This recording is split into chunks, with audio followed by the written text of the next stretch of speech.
Hi gang, on the Joy of Football this week. We have the voice of passion with Neil in full cry. And I have to say, this time I agree with quite a lot of what he says, which is pretty unique. We also have Is This a Fantasy?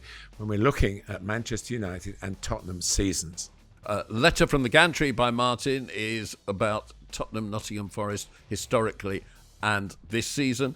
Three of the best, in which we look at young player, old player and player. Brian Mbeumo and John McGinn in there. And they used to be giants. If you're of a Welsh disposition, you'll enjoy this. Listen, if you enjoy the Joy of Football, please subscribe. If you want to get more involved, then have a look at the Patreon. And if you want to read us, you can do that on substack.com, where we're called The Joy of Football as well. Martin's letters and my musings. Meanwhile, the Joy of Football podcast. With me, Neil Barnett.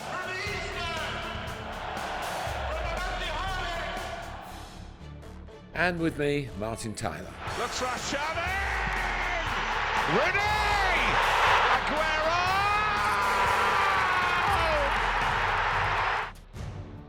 The Joy of Football. Hello, the Joy of Football podcast with Martin Tyler, the greatest commentator in the world, and me, Neil Barnett, comes to you today with a happy duo. Woking won 3-0 at the weekend. Chelsea stayed in Champions League contention with late equaliser and winners at Fulham. But a divided production team. We've got two with us today. Happy Michael with Arsenal in the semi-finals of the Champions League and still pushing for second place, and completely miserable all season, Billy, despite the fact that Manchester United are in the semi-finals of the Europa League, because his team are unwatchable. We'll talk about them in a minute. You happy? I'm trying not to be unwatchable, yeah. Yeah, of course I'm happy. It meant a lot to the Woking fans because it was Aldershot that they beat 3-0. I've never taken in that rivalry because when I grew up, Woking and Aldershot were not rivals. They couldn't play each other really in the league structure as it was.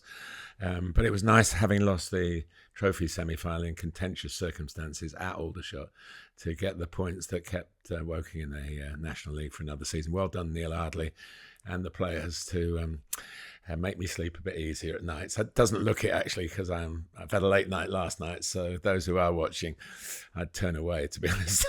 That is the Joy of Football, and that is the end of the Joy of Football. I'm going to be flipping miserable, as I always am, for the rest of the podcast. We start with Voice of Passion.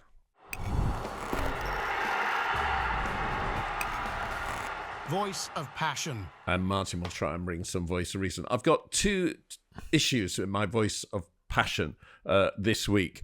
There's too much changing of coaches when it's not necessarily them who need to be changed. I would introduce you can only change your coach during the transfer window, because you need two things. You need to give the coach a chance to build with the players that she has, and that doesn't happen. And also, you need to take responsibility as the club for the coaches that you hire. And at the moment, the sporting directors just say, oh, the coach isn't working, we'll get rid of him, move on to the next one. No, the coach isn't working. Let's put the spotlight on you, Sunshine, for actually hiring him in the first place. The reason that I am also introducing this as an idea is that such is the culture of football now. And let's face it, when Serie A and Italy was the richest and most successful and most attractive league in the world in the 1990s and early 2000s, they suffered from the same issue, which is, if you're not succeeding, that is 3 defeats in a row, you're out. So a coach can't afford to build. The coach can only afford to prepare for the next game. And if the coach knows that they're in charge until the next transfer window, and they want to bring in someone young and develop them, or they want to find a new way of playing or whatever that suits their players, they can actually try and build and go forward. That's gone out of the game, and it's gone out of the game because of the irresponsible, stupid people running it. That's my first point. Let me give you my second. Now I need to react to your first point, which is that the head coach has changed for lots of reasons, but mostly, I believe, because you can change the head coach, and you're advocating a system where you can't. Although they'll find a way around it, by getting rid of the incumbent and having someone in the coaching staff upgraded until a new person is appointed. You can't get rid of the players. That is the thing. The players' contracts are rock solid, and if the club is not playing well, it's easy to point the finger at the coach. I'm with you, Neil, that I believe that pointing the finger at the sporting directors or technical directors or what they call is something we should do more of, and that they should be more accountable. But the players sit on contracts that your own club has given. I know the loophole's been closed a bit, but ridiculously long contracts. So the players are that you're stuck with the players, and you're stuck with a financial system whereby you've got to pay them, and they're on your balance sheet, and therefore you can't work out a way of altering the whole thing unless you do change the one man who is vulnerable to it, who is the manager stroke coach. So that's one of the reasons why these changes happen. Of course, you can say anybody who's running a team, whether it's a sporting director or the board, and they're doing badly, it's not good. But there isn't a system in football where you can't have teams that are doing badly. It just comes with the industry. Yeah. It's not like another industry where maybe there's scope for small firms to do well in a marketplace that's dominated by bigger firms on some sort of product.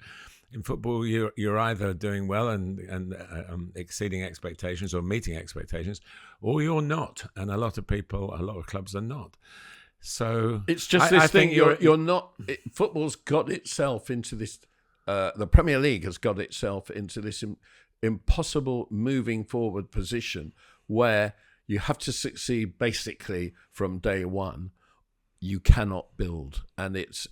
I mean, it'll be very interesting to see how long Anarim gets at Manchester United, or how long all these people who impose ways of playing on their team, which is another thing I'm madly against. Just get the best out of your best players. As we speak, the top 12 clubs in the Premier League have not changed their coach this season. The bottom 8, 6 of them have. Yeah, but that's why, because they're in the bottom 8. Yeah, but they haven't. But no, they're in the bottom 8 despite changing their coach, because the players aren't good enough. Well, whatever it is, the club is not meeting expectations, and we've got 2 very famous clubs that we'll come on to who are in that position. But it happens. I mean, goodness me, I don't understand it. As somebody who doesn't support somebody in the Premier League or an elite club, I cannot stand the entitlement of these clubs to think that they should be this and they should be that. I agree entirely. And the supporters who back that up. So do you agree with me that it would be a good idea to introduce this so that coaches can build their team? Well, it depends on the individual circumstance, I think, because we can't on one program say, well, the philosophies are all wrong. You're trying to build something in 2 years, which is just to do with your philosophy, instead of just trying to recruit the best players. The recruitment is the key to everything in this, because if you do recruit and pull people out of, like the Brightons have done, and the Bournemouths have done, and the Brentfords have done, and have punched above their weight because of that, they're challenging the teams that haven't been doing that and now having to do it as well. And then those players and those fans are expecting big name signings. Well, the big name signings might not be the right ones at the time. They might just be over the hill or going down that side of the hill. And what you get in an unknown player is a gamble. But at Brighton and Brentford and Bournemouth, you can take that risk. At Manchester United and obviously the elite clubs, it's much more of a gamble, and if you fail, if one young player comes in, I mean, you look at poor, say Lenny Yoro, for example, who's looking to me like a good player, but when he plays in a defeat, suddenly the question marks, well, why did we sign him? He's too young or whatever. And it's There's no patience. No, and you're asking for enforced patience. I'm asking for a structure where people can actually have a method of work. Now, if I were to pick out one club where to a certain extent it's happened this season, it's be Everton, who with Sean Dyche gave him until the first few days of the transfer window and changed in the first few days of the transfer window. And that was to David change Moyes. Of ownership. It was, but it was good. It was the so. right kind of timing because it gave a transfer window to start and build. And Sean Dyche, even if he was harshly treated in some ways, seemed to have gone as far as he could go because the goals had completely dried up and the way of football had. But a year ago, people at West Ham were saying, well, David Moyes is definitely not the right person for us. He's out of date, out of touch. No, I agree. His methods. And now we're rightly lauding him. And of course, none of those things were true. People have their own ways of doing it. Well, West Ham are now underneath Everton. They're underneath pretty much everybody in else the Premier apart from League. the bottom three, aren't they? Yeah. So right. I'm right. And you support me. You're just not saying it. Well, I think it's definitely an area for debate. Okay, and I've got continuity is something that I grew up with, trying to be a footballer. Yeah. And if you played the same team every week, you had to get into a team that was only changing if it lost a game or somebody got injured. With when I started, no subs and then one sub. Now there's no continuity. Well, Newcastle, to their credit, what did they pick the same team for 7 games in a row? Newcastle like first and Fulham second, the most unchanged teams selected this season. Yeah, well, I think they've both had value out of that, and maybe Newcastle played it one more time too many. And as Jason Tyndall standing in for Eddie said, that we'd had a midweek game, it's just one step too far. Yeah, because the squads are small, less deep than they were. Well, the temptation of winning, you don't want to tell players. Players hate being left out when they played well. Ollie Watkins is a subject for discussion on this. Well said, Ollie, to come out and say, I don't want to be a sub, I want to start. And I was gutted not to start in the Champions League. And well done, Unai Emery, for not having too many philosophies other than get the best out of your best players. Yeah. And maybe he just felt he was a little bit comfortable. Well, if I was Unai Emery, I'd say, Ollie, look, get yourself back in the team, son. I'm happy for you to do that. Yeah. Just make you undroppable. Make yourself undroppable. I've got a second point on all this, which is I want to limit the number of transfers that each club can make each season because there is absolutely no doubt in the Premier League, to my mind, that it is too many changes, too much expecting everything to happen at once. I think there's an addiction to transfers from sporting directors, and I think there are real questions of money laundering and sports washing going on. That's a dangerous thing to say. It is a dangerous thing to say. You can't make accusations like that unless you've got some facts to back it up. I'm not naming names, and therefore I feel quite safe to say it. But it is clearly something that the Premier League Here's something I want to put to you. Liverpool are about to win the league. Their signings last summer were 2. Federico Chiesa, who's been really very disappointing, never really come back from his ruptured ACL, and goalkeeper Georgi Mamadashvili, who was loaned back out to Valencia and will come this season.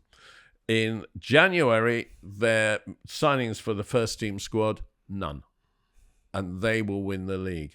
Manchester United last summer signed Lenny Yoro, Manuel Ugarte, Matisse de Ligt, Joshua Zirkzee, Nusa Mazraoui, and in January, Patrick Dorgu. But it wasn't just that. In summer, they got rid of Scott McTominay, Mason Greenwood, Aaron Wan-Bissaka, Hannibal Mabry, Anthony Martial, Jadon Sancho, Rafael Varane, and in January, they got rid of Tyrell Malacia, Marcus Rashford and Anthony, all on loan. I mean, how can you have a team spirit? Well, I mean, Liverpool, they changed their manager but out of Jurgen Klopp's wish to have a rest from it all. And he left a very good hand. He dealt a very good hand to Arne Slot. And Arne, he tweaks it a bit. He's also I think, found the season not advantageous in the sense that, of course, to win any Premier League game is an adventure, but with the lack of quality of the competition, really, of the teams that would be challenging Liverpool, it's been a smoother ride than even he would have expected, and even the Liverpool fans would have expected. But it's been terrific. So, if it ain't broke, don't fix it. So why would they be? Why would they be looking for? But whereas Manchester United, in a constant state of flux. Manchester United, some out. Manchester United came 8th last season. As we speak, they're 14th. I mean, all these changes, it just looks a constant mess. And there have been changes behind the scenes as well, and I think they have. that kind of lack of consistency, the Dan Ashworth situation, for example, has not helped at all. And a root and branch job on the behind the scenes, which apparently has been going on, might be long overdue. It might be totally unnecessary. It's certainly caused some consternation. It's very I think unsettled at Old Trafford. I will admit that it was my club that started this, because when Roman Abramovich bought Chelsea in 2003 and he went out and he signed something like 8, 10, 12 players, and that seems to have become a norm ever since when these clubs. But he was signing players to play in the first team. Yeah. And now, what I'm concerned, to pick up your point, if I'm not getting ahead of you or myself, is that the players that are done, the deals that are done that have nothing to do with the first team, they go to clubs that are in the same business model. Smacks to me of just profiteering. I wouldn't dream of making the accusations, and you were non-specific about yours, which we must emphasise, that it's done for any other purpose than profit, which is what businessmen do. It is venture capitalism. They're not even running a business. They're just using capital to make capital. They're speculating, of course they are. And of course we have a freer market in our sports than the Americans do in their sport. I mean, it's not only Americans we're talking about, we have to emphasise as well. But the way that the game is being used to make money for investors, I don't like. And that makes me very old-fashioned, and I am very old, so I'm entitled to be old-fashioned, I guess. But would a limit on transfers be a good thing? I hasten to add that I think there's a lot of complaints about supporters not being as behind players as they used to, or behind teams they used to be. I think it's led to a real distance emotionally between supporters and teams. Well, your team, maybe, but I don't see that elsewhere. I don't see it at Bournemouth, Brighton and Brentford and Nottingham Forrest, who I've seen quite a lot of this season, where there's a real engagement with the fans, where the training ground is near a sort of cafe society in the West Bridgford part of, I think it's near the ground anyway, nearish the ground. And the players go and sit and have coffee, and the fans come up and they sign autographs, and they're over-bothered. They're just normal people as they were. They're not seen as celebrities or superstars. So I do think there are different divisions of this, and you are linking a lack of involvement with the fans with a club that doesn't seem to want to do anything more than make money out of Chelsea. That's a bit unfair. They do obviously want to win, and they may end up getting Champions League football, which is, I think, a laudable aim. But what goes on, he goes there, they never see the first time. I think, with signings, if international players who have to have played a certain number of matches, I think those restrictions should be brought in for all signings, not necessarily full internationals. If you're 18, you probably haven't played a full international, but if you played all the under-16s, under-15 and 16 and 17s, then you should be allowed to come in. But I do think that the fact that it says open market is, I understand with the draft system in the States, it's not an open market. So no wonder that they see it. And this is not criminal activity at all. This is business opportunism. And if we've created an industry in this country for opportunist businessmen to make hay while our football shines, then I think something should be looked at like that. But I do believe in the freedom of choice. I don't believe in over-regulating it. I don't believe in even the laws of the game are getting over-regulated. It changes like every year. So I do think there's a chance to take a step back and say, hang on a minute, let's have a good look now. But in having a good look, I'm not sure those who are looking will do nothing more than put more regulations in. And you've just asked in your voice of passion for more regulations. I want to deregulate, but I don't want it to be used as just a business tool for those who are clever businessmen. I want it to be football people making football decisions. But I've felt all the time, really, from when I've been involved over 50 years as a journalist, is that the football person has got less and less respect from the business people because they think, well, they don't know anything about it. They're just good at playing football or managing a football team.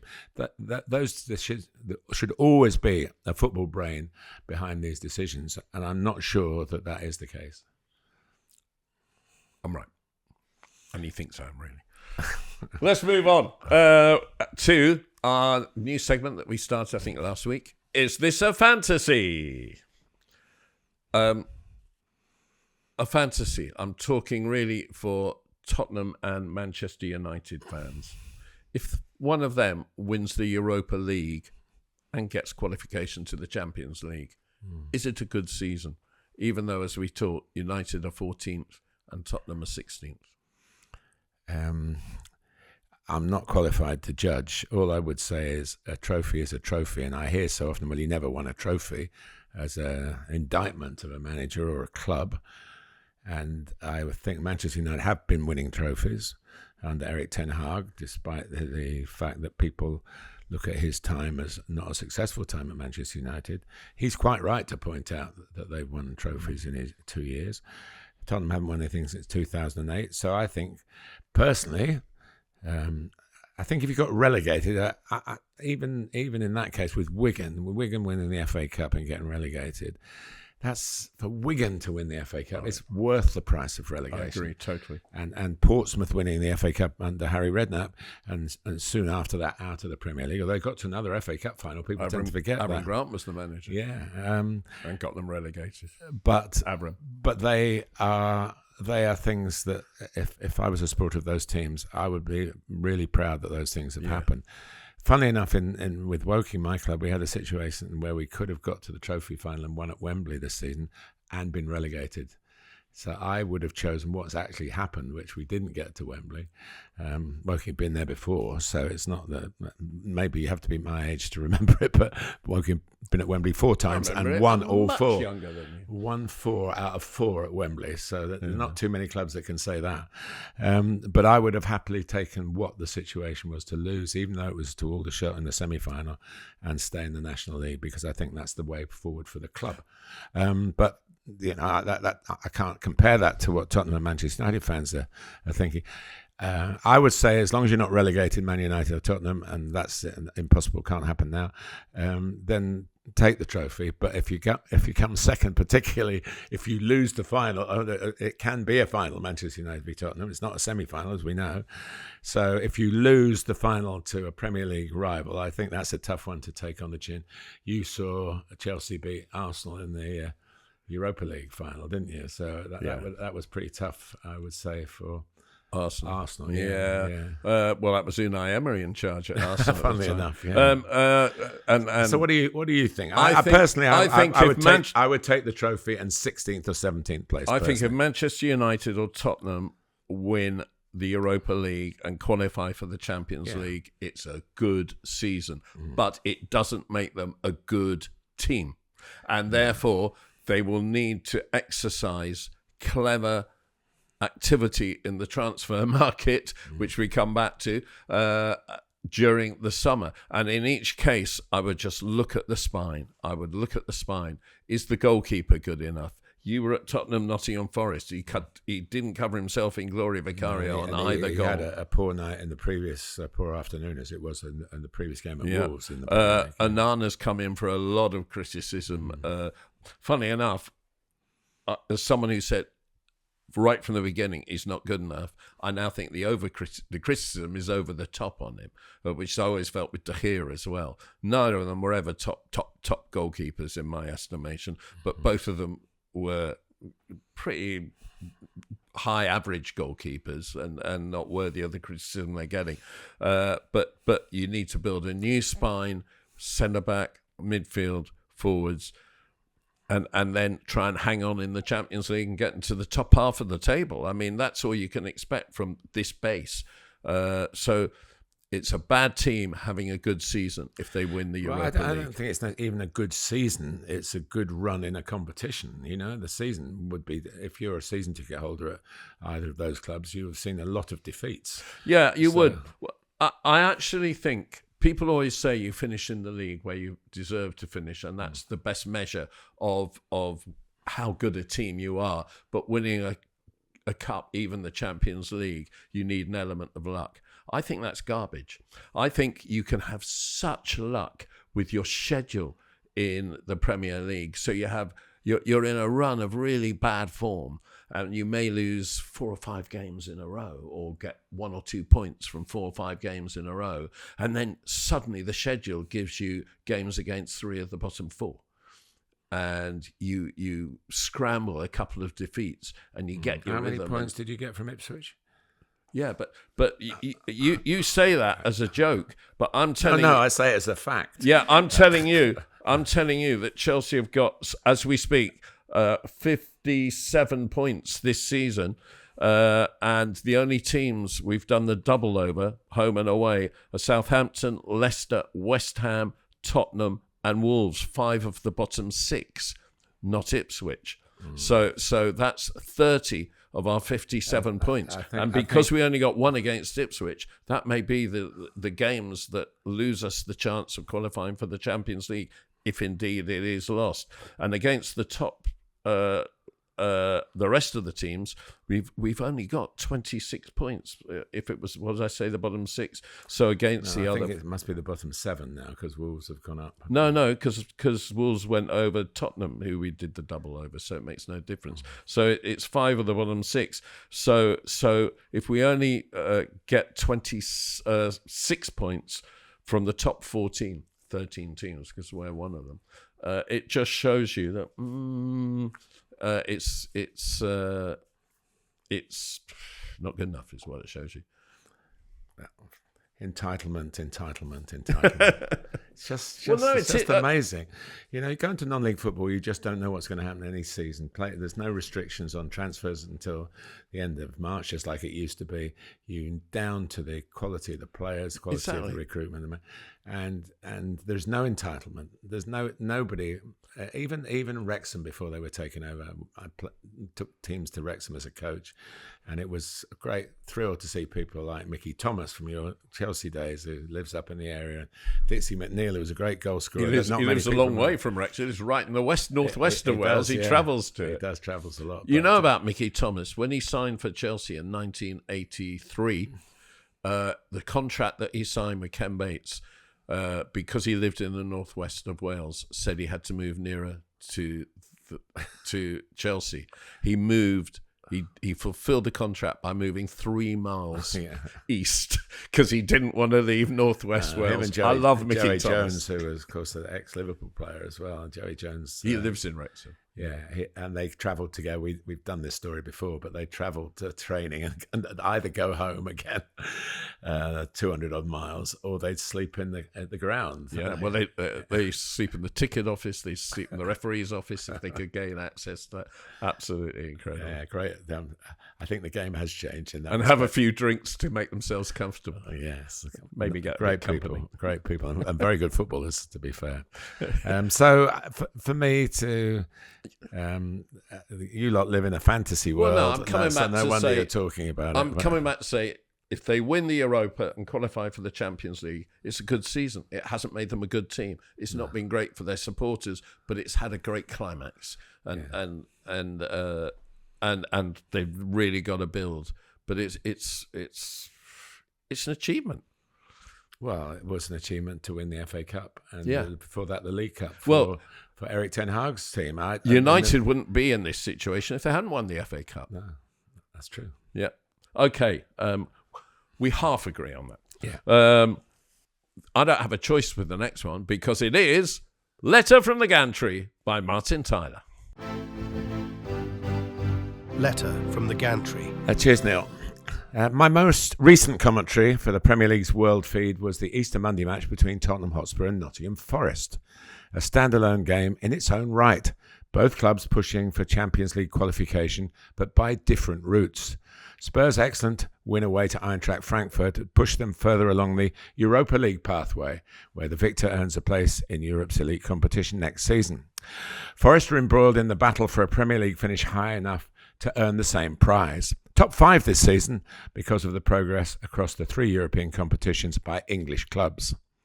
Forrest arrived in North London outside that 5, but left in 3rd place after a gritty 2-1 victory, their 18th of the season, inflicting on Tottenham their 18th defeat.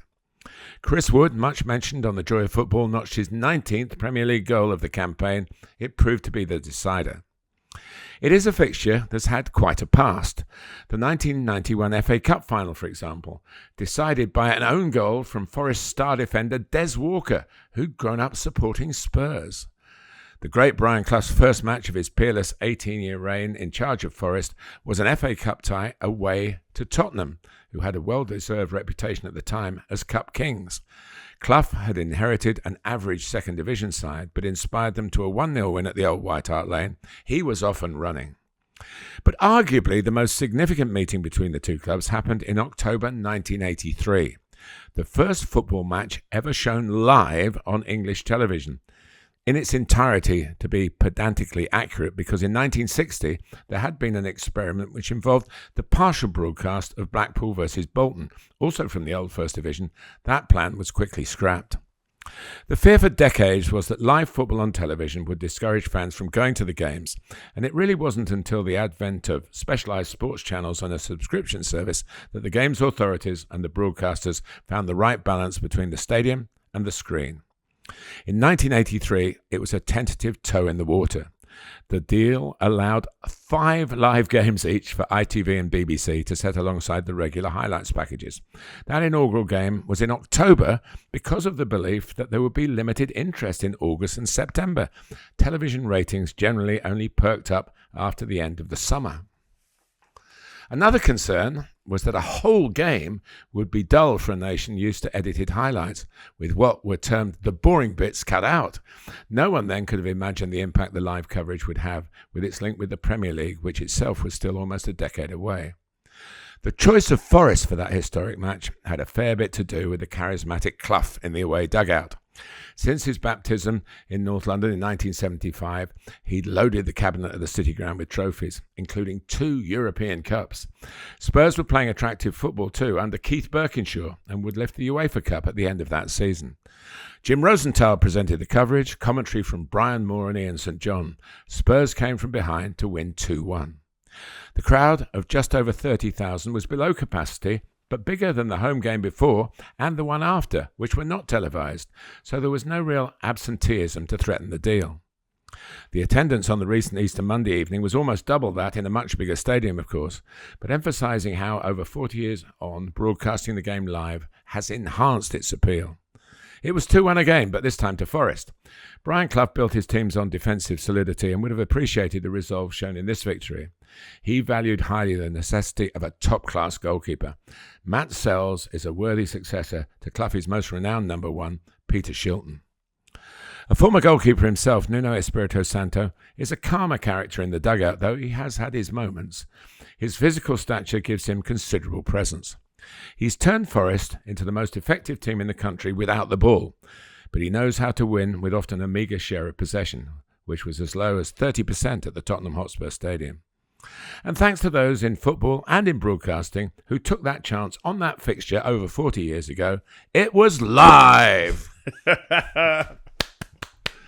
Actually, to be fair, Brian Clough had an imposing physical presence as a centre forward, didn't he? Wasn't as big as Nuno, but he was, yeah. And he used other methods as well, but never swearing. No swearing, gentlemen, was the sign, and they put up in the City Ground all those years ago. Have you heard Nuno swear? No, I don't know the Portuguese words, do I? So. He's never sworn at me. Just to make it clear, first live league game, obviously the World Cup and Cup final. Oh yes, I said that was the first live. The first football league match ever shown live on English television. You said to me recently that you were surprised, or maybe you weren't surprised, but maybe it proved to you that hardly anybody knew that Nottingham Forest. Where was it? At Tottenham, Nottingham Forest was the first live league game ever shown. And when you said to me what it was, I didn't have a clue. No, and it's well in your time being in the business, isn't it? Yeah, it was that year where it was, as I say, a toe in the water. 5 games. I think the BBC only showed 4 actually, because there was a strike that took one away from their schedules. So. And there were then in the seasons that followed, there were some live league games as well. I commentated on 1 or 2 of them, but I think it was nobody even then thought about what would happen with a sports channel pitching in for what was the new that was the if the Premier League, if it'd been still the old First Division in 1992, I don't think the deal would have been done. But of course, the Premier League had a new governing body, recognised the modernity of technology, and it has been amazing from that first game, which of course took place at Forest, the first live Premier League game. I've got mixed views as to why the stadia are so full most of the time. They're not as full this season, I don't believe, as they have previously, but I've talked about that in the past. But why they are full most of the time. And which they certainly weren't in the 1980s. No. Now, hooliganism was a big issue. But I also think the decrepit state of the stadia was a big issue. And I think that is a big issue in Serie A. Which has struggled so much in the last 20 years in comparison to other leagues that have moved ahead of it. And also in La Liga. I've been to some awful stadia over there. I've had a go at Real Madrid and Barcelona recently. Oh, brilliant. And Atletico Madrid is like the Tottenham Hotspur Stadium of Spain. But Spurs is the best example of what you're talking about. But I do think... I do think that all-seater stadia is one of the things that has maybe got more people going. Or maybe it is that older people keep going because they don't have to stand up all the time. Well, no, I think that's another story. And of course, what you also find, and this is another Neil voice of passion from the past, that you don't get the cheering and the shouting that you got from people standing on their feet. And, you don't. I don't actually even think that's true because I think you used to have sections of it in the old stadia. You actually have more round the stadium stuff going on now because it tends to be a bit tighter with the seating, and because you don't have so many gaps in the crowd. And listen. You're blaming the on-pitch announcers. I know this because you have an axe to grind. No, but that's I've said that in the past. Not on stadium announcers. No, I'm not. For those who don't know, Neil did a wonderful job. He set the tone in more ways than one for stadium announcers with his time at Chelsea. But I do think that there's too much noise on the public address system. That's different. Tell me about it. They'd have the speakers right in front of our commentary positions. It's terrible. But I do think that as somebody who walked players round at half time, which was my thing at Chelsea, and the players who were mostly from before all-seater stadia used to come off at half time from walking around and say, people say that the atmosphere's got worse. Boy, the atmosphere is much better. I never experienced anything like that as a player. And I do think that maybe atmospheres have improved. They've changed. But a side of it has improved more than it's deteriorated with all-seater stadia, apart from at West Ham. Because if you finish up with a stadium like that, it's not like Upton Park, was. No, but you've changed within the same ground. You had the greyhound track around the outside, and it was not as intimidating as it should have been, given the, if you like, the passion of the tribal Chelsea support. Leaving White Hart Lane as it was and going to Tottenham Hotspur Stadium as it is, the team might not have improved at the moment, but Tottenham Hotspur Stadium is a far better. But it's a football ground. Atmosphere. It's a proper football ground. But White Hart Lane was, but it just got decrepit. It got old, and But the old Chelsea wasn't. It was a multi-sport arena when it was built, wasn't it? Yeah. So. Okay. Forest, Tottenham, we support live football on television. We do. Yeah. Both of us. We agree. Right. Still to come. There used to be giants. What the heck is Luka Modric doing at Swansea? But first. By the way, if you're enjoying it, subscribe. If you're not enjoying it, what are you doing still watching? Listening. I know why. Because we have got 3 of the best. And he makes them pay. 3 of the best. He's made them pay. And that completes a wonderful hat-trick. Young player, old player.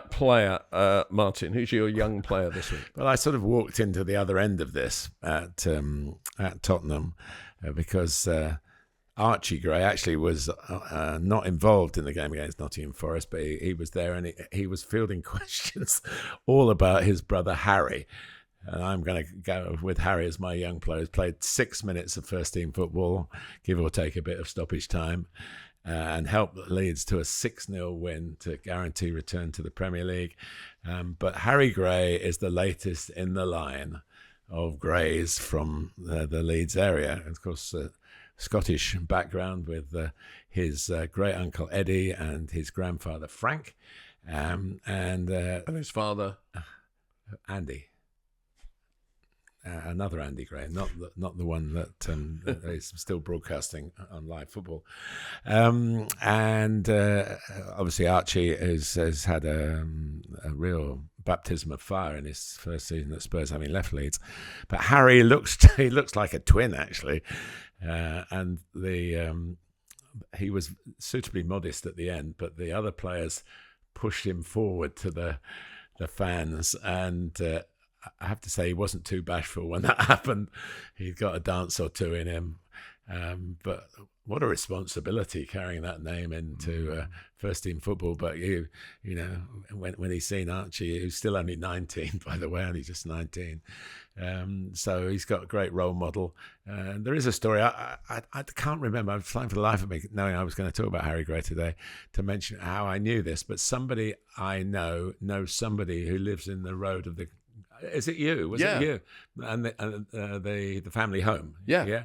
And the every afternoon going back years, there was somebody of the Gray family kicking a ball around in the garden. And for the first time in 20 years, at the last international break, I went back and visited their home. They've been down here loads of times. Yeah. So not the Grays, but the family that lived on the same road. Yeah. Parked the car, got out the car, and the first thing you could hear was the ball bouncing. So it's still going on. Brilliant. They come home from school, or in Harry's case now, comes home from first year apprenticeship, first year scholarship, and they get out in the garden and they kick a ball about. Still the brothers. best way. Still the best way for all the schemes and fast tracks and everything. Kick the ball against the wall, both feet. If you've got lucky enough to have a brother or a sister or a mum or a dad or anybody who'll come and join in, your best mates and everything, is still the best way when you're very young to get the feel of a football and the joy that football brings. Absolutely. Yeah. Harry Gray. So, what a great name, by the way. Yeah. Harry Gray. Harry Redknapp will be proud of you. Prince Harry. My young player, I'm going Chelsea, Tariq George, 19 years old, just 19, scored his first Premier League goal, the equaliser at Fulham. I'm not sure, but my guess would be the last person as young as that to score a goal for Chelsea might be friend of the joy of football, Carlton Cole. I'm not sure anyone that young has done it since. Tariq George is interesting.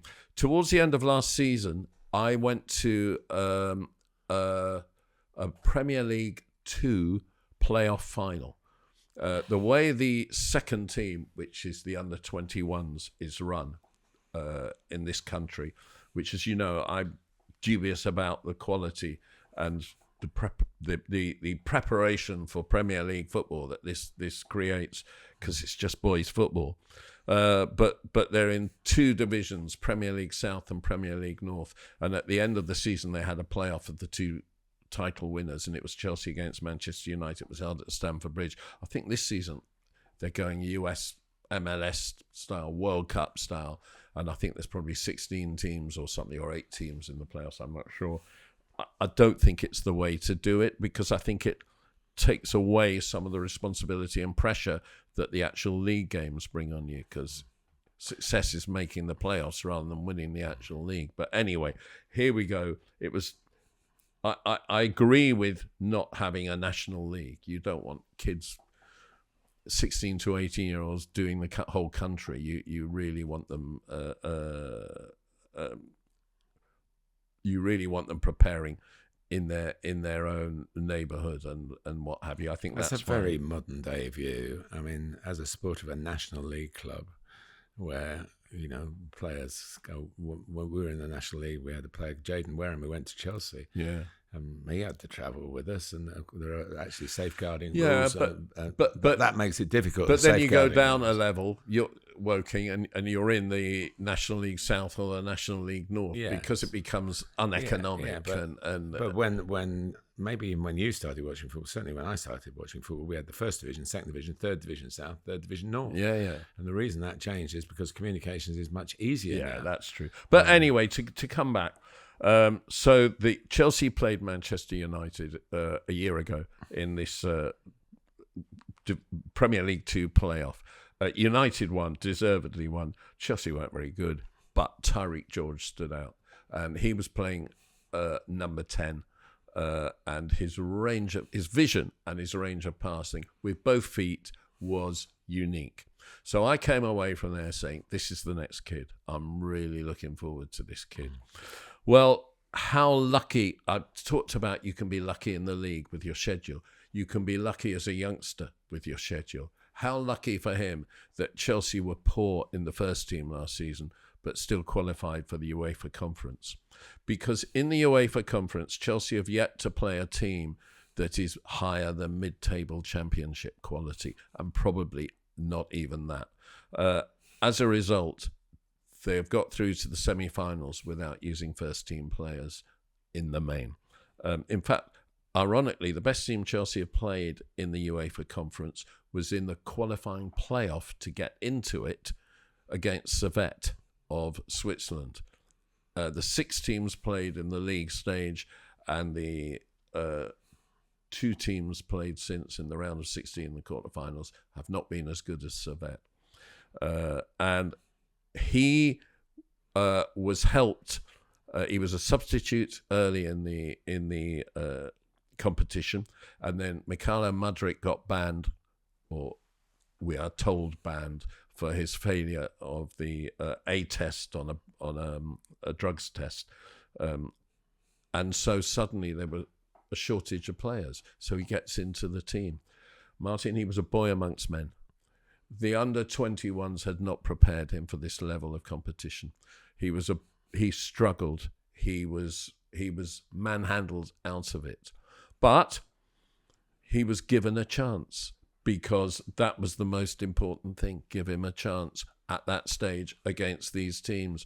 And bit by bit, he has grown into men's football. But you need that opportunity. And perhaps the biggest compliment you can give Enzo Maresca over that is standing by him. Because he wasn't really. I was disappointed with him, and I was telling people, "You got to watch this guy. You got to watch this guy." Yeah, you were telling me that early in the season, and it didn't happen. And against Fulham on Easter Sunday, when Nicholas Jackson had another poor game, and that is another thing I bang on about. People don't realise sometimes how hard it is to come back from an injury. 3 months out, I think Nico was, and it's just so hard. He hasn't got his timing, he hasn't got his intensity, he hasn't got his focus, and he was taken off. There wasn't another centre forward to put on, because that is how Chelsea has run their sporting director recruitment. They'll tell you that Mark Gui wasn't available. He wasn't available, but he's not scored a league goal, so he doesn't count.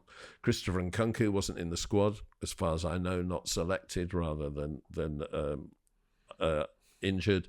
And so you come to Tyreek George, and he came on, and his goal was a wonderful strike and a wonderful finish, and something I would expect from a technical player like that.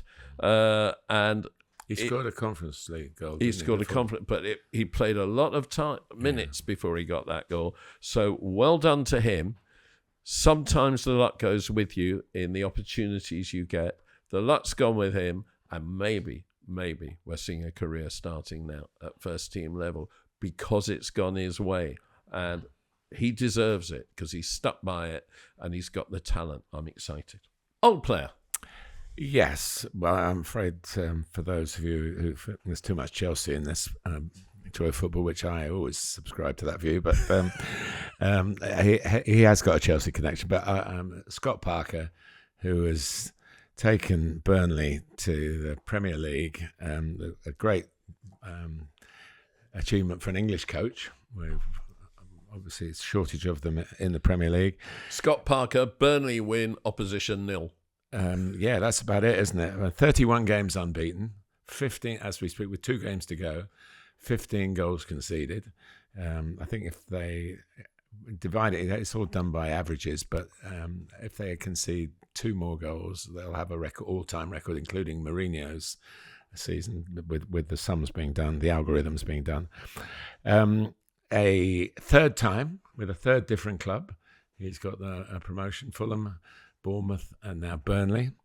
And people forget that he's had some difficult times when he's been in the Premier League, but he's going to have another crack at it. And the way he's done it suggests, Josh Brownhill scored the 2 goals and the clinching win against Sheffield. I said, we bore the opposition to death, but there's much more to it than that. And there are some players from Burnley's past, and even Ashley Barnes is back there. I'm not sure he'll be there next season, but he came back. One of the great competitors of Burnley in their previous Premier League incarnations. We forget that Scott Parker was a Football Writers' Footballer of the Year. Yeah. He was an England Player of a calendar year. He played in one of the tournaments. He was the first choice in one of the tournaments. Yeah, he had probably not as many caps as he would have wanted, but he certainly had a great one great year, and he was a good player. I mean, a very good player. He came through at Charlton, where he was a proper number 8, box to box, score goals, put in the tackles. One of them, and year after year he used to do Chelsea over, so we signed him. He got injuries, but football changed, and he was like the backup to Makelele and the holding player because he tackled and did that. And he went, I think, to Newcastle and Fulham, to West Ham, where he had his real purple patch, and Tottenham. He did very well at Tottenham. Yeah, Newcastle, West Ham, Tottenham. Maybe did he play at Fulham? Maybe he managed Fulham. He might not. But I thought he was a really, really good player and a top bloke. And he was very popular, top bloke. But I was astonished he went into management because I wasn't quite aware that he was that much in love with football. I always thought that he was someone who could turn his back on it successfully when he finished his playing career and go into some other way of life. I'd never have picked him out as the future manager. He's been fabulous. He has, and now the challenge is to try and not just about Scott himself, but about the situation that you find yourself in as in charge of a promoted team. As we've seen, the last 2 seasons have not spoken well of the promoted teams, including Burnley themselves. So, but the squad's are quite different. There are, as I say, some survivors from the previous Premier League time. I can only wish him well. You're absolutely right when you say he is a really great guy, and he had the benefit, and we've talked about this in different guises before, that He got in the first team as a teenager. He'd skipped no under 21 stuff on his CV, except perhaps to make up the numbers when he was young and played for the first team and the under 21s. He was right in at the deep end, and he benefited from it. And his knowledge of the game is instinctive. I'm sure that got him through. That was one of the reasons it got him into the team, that he could read the play as well as make the play. You know. And I've seen a bit of him over the years. Always enjoyed his company. And I just think we've all been waiting for this, so suddenly somebody will beat Burnley 6-0 or something like that, you know. And it hasn't happened. If it does happen now, it's irrelevant because they've got there. And in passing, obviously, well done, Daniel Farke, for getting Leeds up as well, and to do it in that style. And of course, Harry Gray played his minor part in that denouement for them, you know. I think one of the things that people need to watch out for, though, with Burnley in the Premier League is Scott has this rather strange idea of fashion. And do you remember that? Do you remember that year he wore a kind of like a captain's armband all the time and on his sleeve? I bow to you on many things. Fashion is certainly one of them. I have no concept of what is fashionable or not. And those who know me well would agree with that 100%. So a smile and a tie is my attire for going to a football ground, because I do believe in that. In fact, a very good guy that I work with, Matt Holland, who's a co-commentator now for the Premier League and for other outlets as well, another top guy. He always said to me, he's always worn a tie to go to work, even though, as you know, press boxes you can wear what you like, really, and television. Now, in my time in television, the suit and tie was obligatory at the start. That sometimes the blazer with the broadcaster's badge logo on it, but always with a tie. And that went out the window. And I was almost told in my latter years at Sky, don't dress up. Probably we're cool and casual. Word's never been applied to me, really, except when I played for Corinthian Casuals. I never used to wear a tie in the press box or on the pitch because I was younger, and I got to a certain age, and I thought, especially appearing on television, that you needed a tie to give you. You always had a hat. Yeah, I always had a hat, but you needed a tie to give you a certain amount of credibility, because otherwise you just look like an old geezer. My first, and the year I changed and went into wearing a tie always on television happened to be the year that Roman Abramovich bought Chelsea. And Ken Bates phoned me up in a phone-in show live on television and said, I've told you always to wear a tie. I sell the club and now you're wearing a tie. Why did you do it? And he took it as a personal insult. Nothing to do with him. I just thought I looked a bit older and it was time to wear one. My very first day as a journalist was a couple of years before I had a chance in television. Was in May 1973. And I was working in 1971. I was working for a publisher called Marshall Cavendish, but on a football project. And I wore a tie the first day, and everybody looked at me and said, "Oh, you come to inspect something." I didn't wear it after that, but for going to games, I do believe it. I've ducked out of wearing one on the Joy of Football, though. My old player go with this shirt. My old player is Peter Shilton. Peter Shilton, of course, became. I think he played his first game for Leicester when he was 16 in goal. I remember Leicester's goalkeeper was Gordon Banks. And in the end, Leicester sold Gordon Banks in order to keep Shilton because he was 10, 15 years younger, because they could see Shilton going through for a career. But it didn't work out for Leicester. They sold him to Stoke, who were a top division team at the time. In fact, mid-season, before the transfer windows, they sold him to Stoke. And Stoke came fifth that season and were in the top two going into the end of the campaign, with one of my great heroes, Alan Hudson, in the team. They had a good team that year.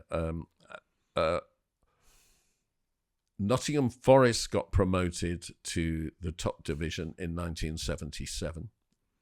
Third in Division 2, into Division 1, and Brown Clough bought Peter Shilton at the beginning of the following season, and not only survived, but won the league. And went into the European Cup and not only survived, but won it. And won it the following year as well. And Shilton was arguably the best goalkeeper in the world, or one of the best, definitely one of the best goalkeepers in the world, arguably the best around those years. I have often argued that if you are a struggling team or you get promoted, you need a goalkeeper who will win you 10 points a season, which Shilton obviously did, and a goal scorer who will win you 10 points a season, not an all-round forward, which Leicester, Southampton and Ipswich haven't had. But I'm concentrating on Shilton and the goalkeepers, because I look at let's start with Southampton. I look at Southampton goalkeepers this season. Aaron Ramsdale, and this is league only, 25 games. Alex McCarthy, 5. Joe Lumley, 3. Now, obviously, that's because Ramsdale was injured. But Ramsdale cannot escape the fact that he got relegated with Bournemouth, relegated with Sheffield United, relegated with Southampton, and in his one full year in the first team at Arsenal, he got relegated by the manager because they went out and bought David Raya. I'll look at Ipswich. They signed Aro Muric. I couldn't understand it. He's not Premier League quality. He's young. He might become it. 18 games he's played. So they tried Christian Walton, 6 games. Now they're trying Alex Palmer, who they signed in January, 9 games. They haven't got it right. I think Ipswich have improved their football during the course of the season, but they're still so open. But the goalkeepers haven't been good enough. I mean, look at Palmer's doing pretty well. He is doing well. They might have signed him in summer. They might have done a lot better. In fact, I keep a team to make you scream, the best individual performances against Chelsea. Palmer's in it. Tottenham this season, Vicario 20 games, Fraser Foster 7, Kinski 4, Austin 1. When he was man of the match, by the way. Yeah, and Vicario has played when he's fit and is, I think, probably better than the other goalkeepers. But it's just you need to get your goalkeeper right, and too many clubs are going out and signing the goalkeepers for what they can do on the ball. Peter Shilton saved the ball, and didn't save penalties, Shilts, though. No, he didn't. It was especially for England.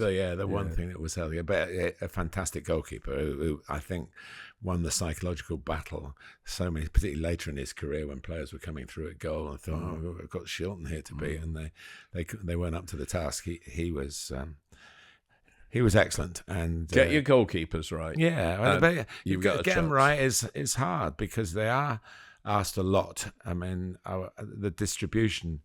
I mean, I've just mentioned in my letter, Matt Sells is probably as good a goalkeeper as there is now. Forrest been through a number of goalkeepers since promotion.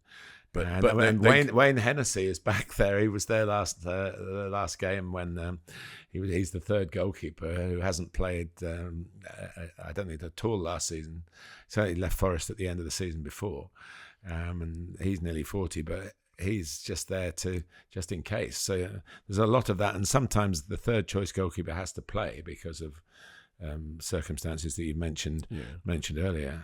It's a tough job now that it's been turned into a footballer with hands. And without wishing to do downers on footballers, because that's not what we're here for, but Leeds' goalkeeper, when they went down 2 years ago, is still the same and wasn't good enough then.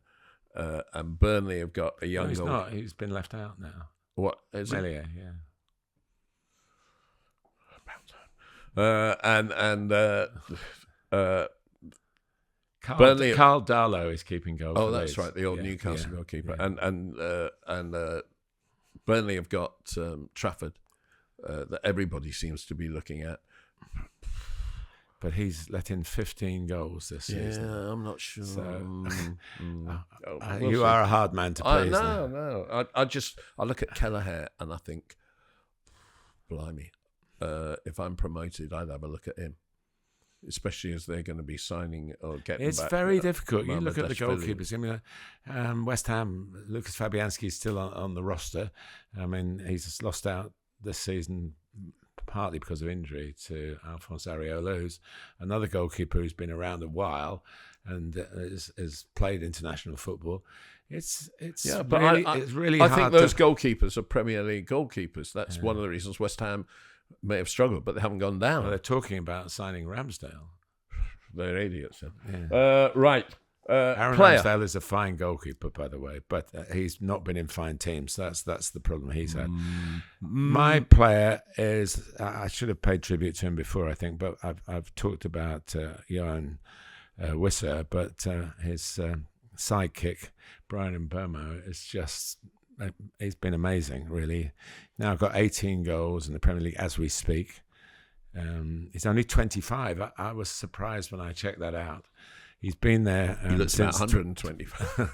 been there since 2019. He had 2 playoff finals with Brentford, lost the first one, won the second one. Been a key player through their Premier League years, their Premier League adventure.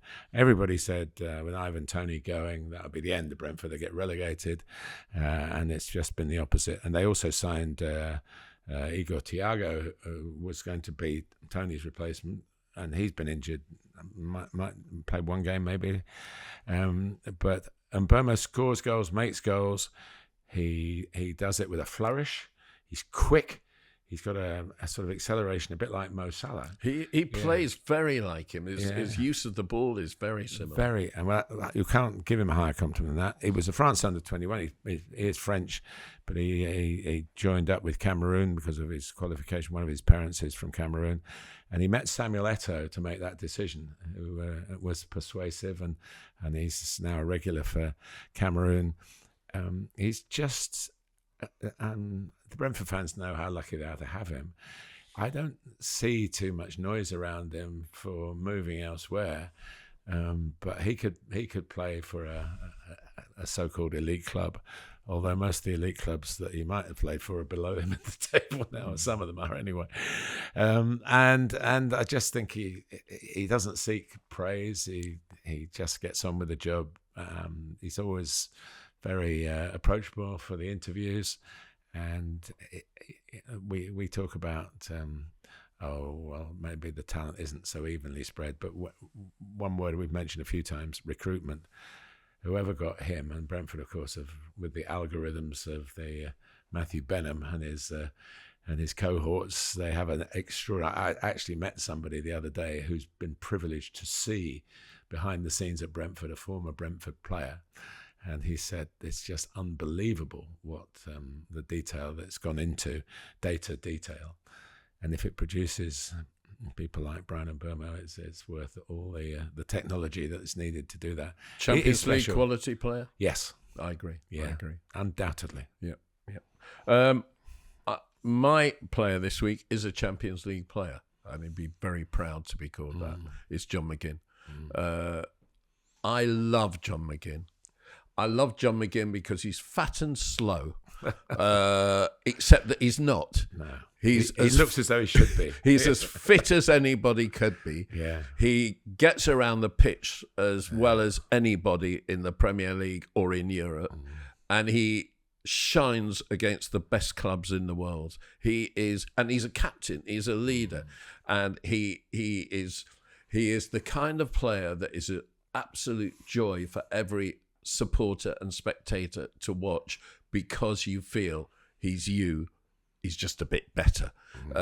And he was, of course, the star of Aston Villa when they won the playoffs to get promotion coming out of the Championship. He scored the only goal of the game. Aston Villa won Derby 0. And he has grown with the club, but he's not only grown with them, he's led them.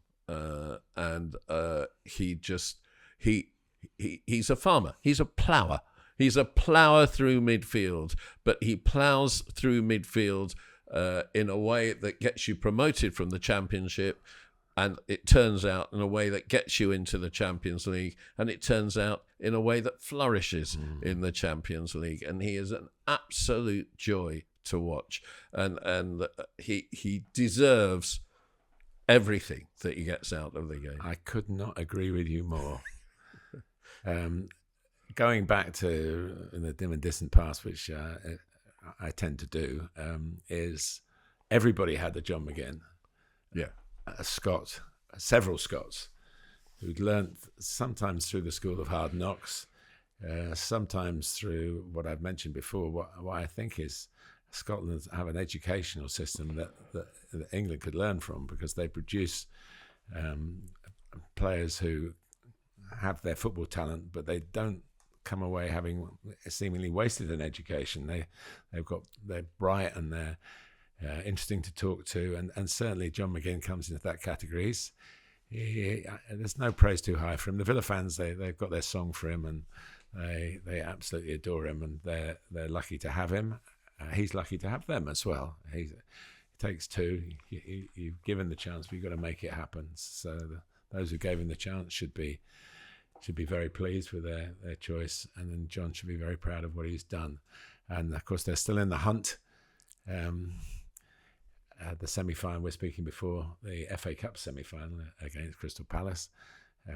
We're speaking actually before their league game against Manchester City, which has been rearranged at Manchester City. So there might be a little bit of an update on this by the time you actually follow us. But also, just to keep the theme of this podcast going, Newcastle have possibly the least deep squad of the elite teams battling it out for Champions League places and trophies. Aston Villa, probably the second least, but Aston Villa, before last summer, signed a new director of football, the legendary Monchi, who was the director of football at Sevilla, when they keep changing their team and changing and building and getting back and winning Europa League trophies year after year after year. But Emery was the manager. But they've now got a strong squad, because you were right in what you say about the summer, but now they've had a wonderful transfer window. Well, if you remember, in the summer transfer window, they bought youth because they were aware that it was a very old squad that got them into the Champions League full of experience. So they bought youth. And then in January, they bought people to bolster up the squad and the first team for the end of the season. Well, players who've gone straight into the first team, which is an amazing thing to be able to do in a January transfer window. I mean, Rashford was there for everybody to have a look at, and only Villa decided to show the leap of faith, and they've got him back on track. It looks, and great for Marcus that that's happened. He must take some credit for that himself. And the other thing about Asensio is of prime stock, isn't he? Really. But the other thing about Monchi is, after his wonderful run at Sevilla, he went to Serie A. I can't remember which club he went to, and was a disaster. Came back to Sevilla and helped build them up again to win another Europa League, and has now come to Villa. But he seems to be doing it in England in a way that he didn't manage in Italy. But I don't think he spends much time in England, does he? Again, the data. You can. I've got a member of my family who works around the world off a laptop to an office in London, and they can do it from pretty much any country as long as you've got a Wi-Fi connection, and never has to go to the office. So maybe Monchi's a bit like that. But what he's done, and what Unai Emery has done, I mean, the passion. John McGinn sort of is that on the field. Well, the passion in the dugout, the celebration, what it means to score a goal. It's such an amazing to win a match at this level when all the preparation goes into it. Now, when the coaches say I've only had 3 days between games, it is hard with the level of preparation that they believe is needed. But, whatever the circumstances, Unai has found a way of doing it more often than not. And getting to a point where Ollie Watkins, who's one of the best strikers in the country, is left out and is not shy of saying not to blame. It's sort of like I'm gutted. He said basically not they're wrong for leaving me out. I don't want to be left out. I want to fight to be in the team, and that can only benefit himself, the club, and the manager.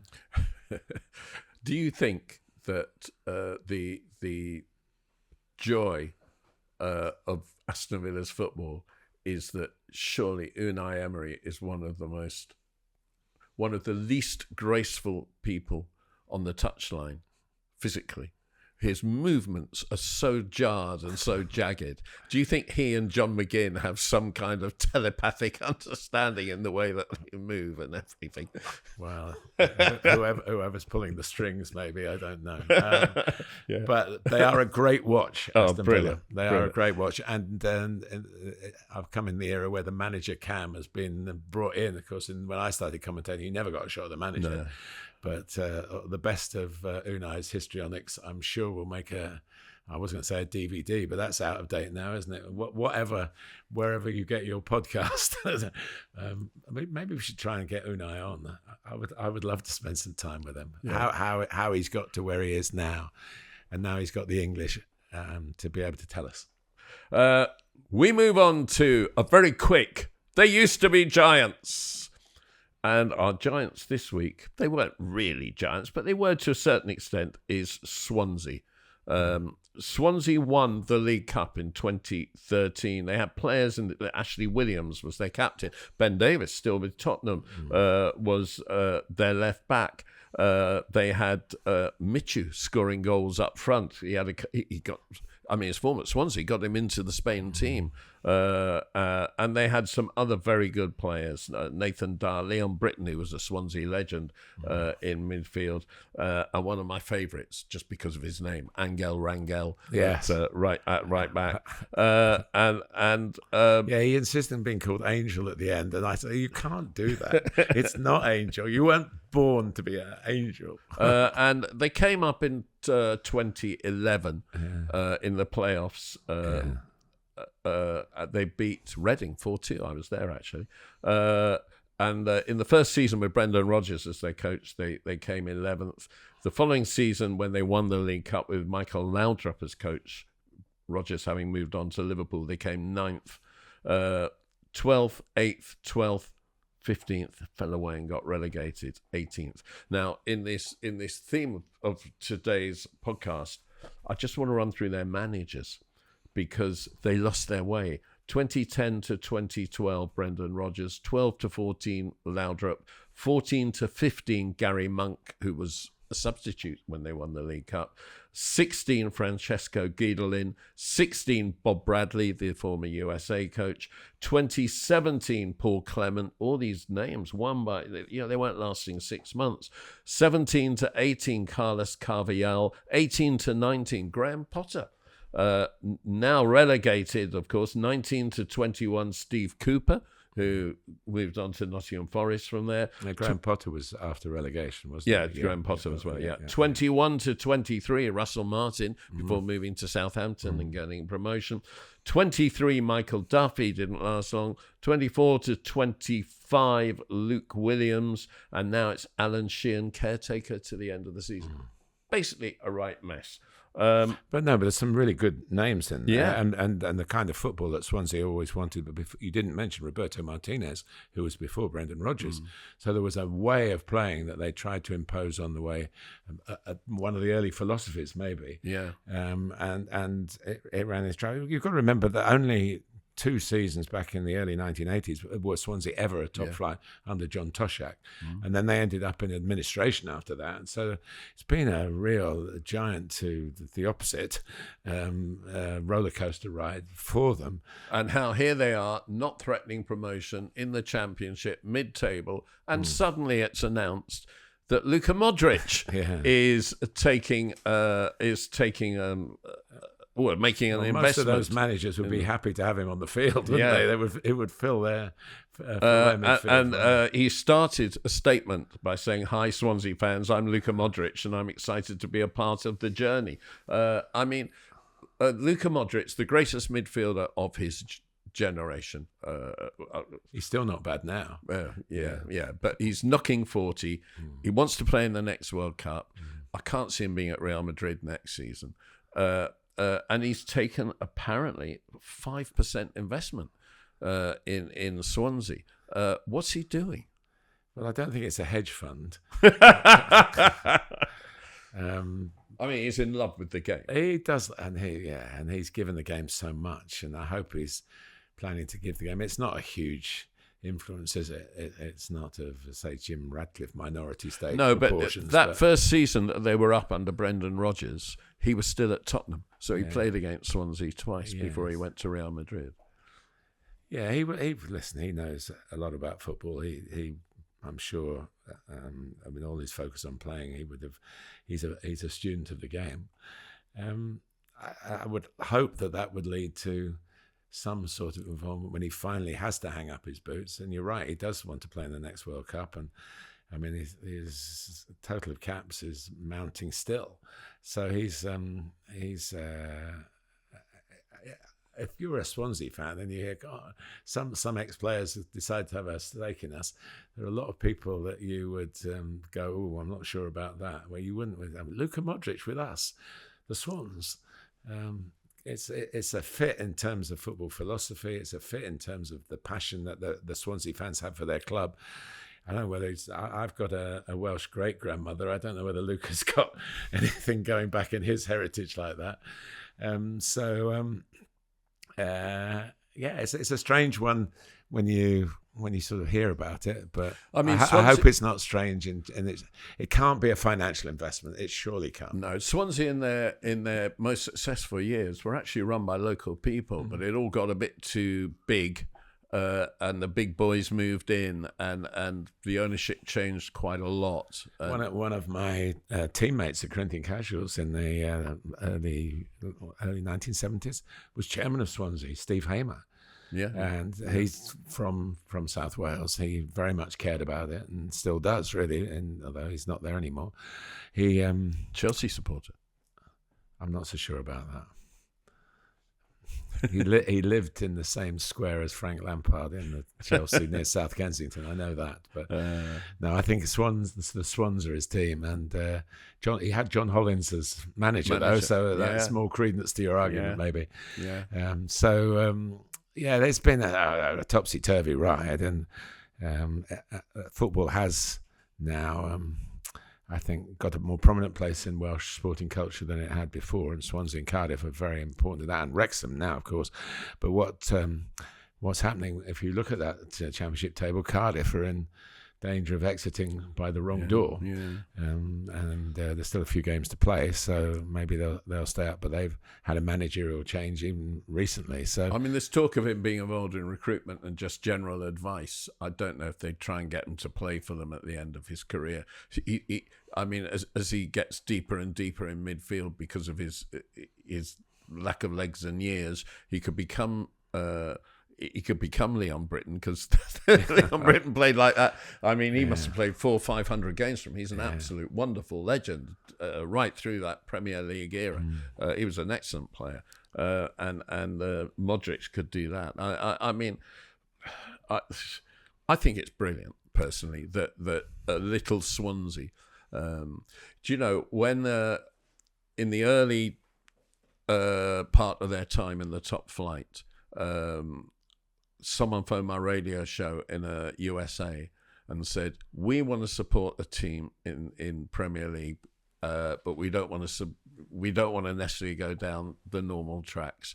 Who would you advise us to support? And I said, without any hesitation, Swansea, because you'll see the best football, and there's a little area around the back called the Mumbles that's very nice that you can go and enjoy yourself when you're there. Well, it's a lovely place, Swansea, and South Wales is generally. Good advice, Neil. You have dispensed some then in your time. Well, if they did follow them, it's been nothing but woe since. So if you're watching this, I apologise. Good luck, Swans. Yeah, brilliant. Okay, that's it. Stoppage time. I don't need any stoppage time. Do you need stoppage time? No, we've had no injuries, I don't think. So only to our vocabulary, probably. But no, let's say goodbye, and here's the next one. Ta-ra. Thanks for listening or watching. Don't forget, we're here every week. Hope you enjoyed it. And don't forget as well, you can get more involved by going on the Patreon. You can subscribe to us, which always helps. And you get all the latest notifications. And don't forget, you can read us, Martin's letters and my musings, on substack.com, where we're called The Joy of Football. And don't forget to enjoy your football. And don't forget, if you're a footballer, to entertain us.